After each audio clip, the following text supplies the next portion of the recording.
walk over towards us, hunched over with her walker. And as she approached, you could see that there were tears streaming down her cheeks.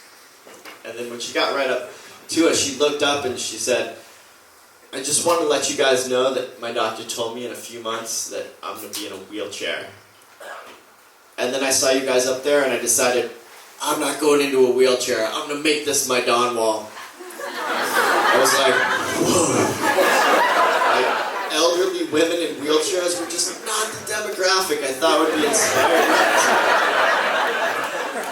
And it started to create sort of this, I don't know, maybe like an existential crisis in my life. I started to wonder, like, I feel like a normal dude, but people are treating me like I'm just not normal.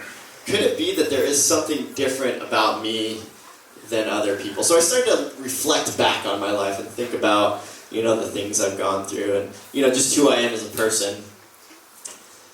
Found this picture. Pretty sure when I was in 3rd grade, nobody would have accused me of conquering a thing. So I'm pretty sure that nature wasn't really the answer. But, as I thought about that more,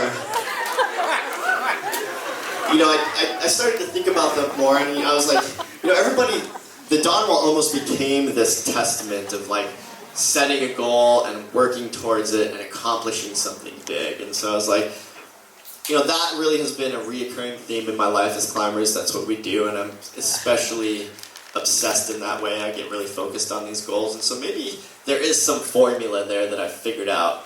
And so tonight, just in a real abbreviated version, I thought I would share with you guys what I think my formula is. I think I've decided that this doesn't work for everybody. This is just my personal formula.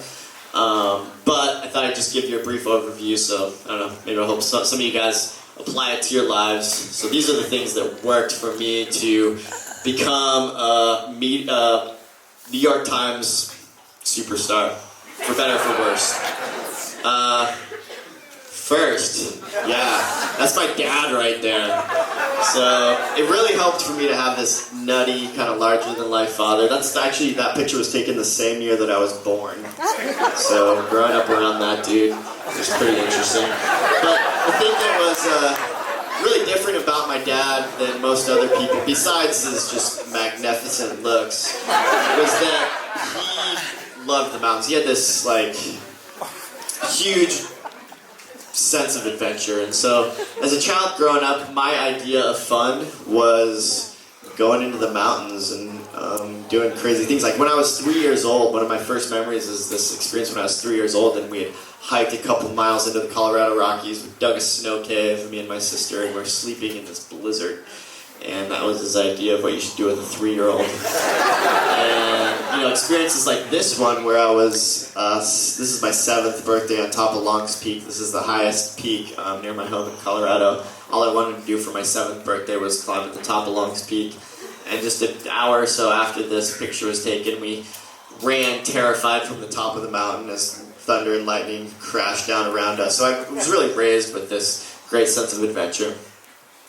The second thing that I thought worked for me is I'm really into that 10,000 hour theory. If you want to be good at anything, you got to put in the time, and I spent 10 years of my life competition and sport climbing, and I worked it out one day, and I think it probably was about 10,000 hours of time out at the crag and at the climbing gym, just relentlessly working towards it. Had some good mentors. I love this picture. I've rounded this one up the other day. That's Chris Sharma right there. This is our first road trip together. I think he was 14 and I was 16. And I think I looked so pissed because I realized that I was just never going to be as good as Chris Sharma was at this point in my life. He had barely climbed outside when we went on this trip, and then he just crushed everything. And so he was this real inspiration to me. I was always trying to keep up, just having this mentor out in front of me. Even though he was younger, he was just so good and inspiring that was huge.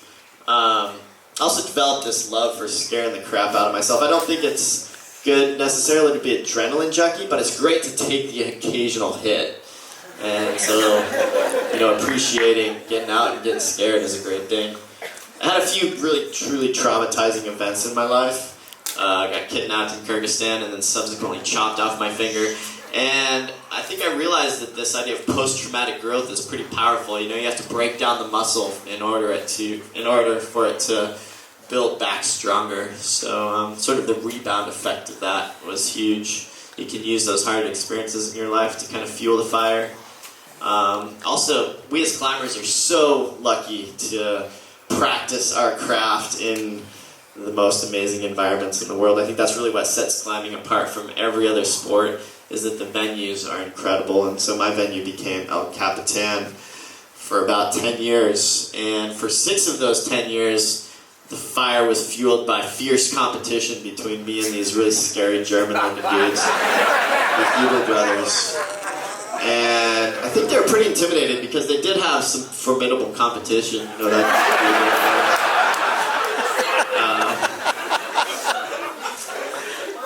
yeah, this is kind of goes back to the 10,000 hour thing, but once I discovered El Cap, I spent 10 years of my life spending about 4 months a year in Yosemite, mostly climbing on that singular wall. I mean, a lot of people have climbed El Cap more than me, but I'm just so darn slow that I've probably spent more time up there than anybody. So, yeah, that's, you just gotta put in the time, really. Amazing luck in climbing partners, finding good mentors and climbing partners. That's Kevin Jorgensen right there. This is actually probably year 2 on the Dawn Wall. Just finding people that you jive with is so huge. Love suffering. Gotta love to suffer to be a good climber. I think the people, you guys probably understand that better than most because of the absolutely horrible weather in the Cascades. Yeah, and then really it comes down to the people. Right here, this is my wife, Becca. Having that support at home has always been huge for me. And, you know, marrying her was one of the huge strokes of luck in my life, and just did such a great job of just bringing my values into focus and making me just love life in general. Subsequent bad decision, possibly. Nah, I'm just kidding. Fitz, you weren't a bad decision. This is my son, Fitz.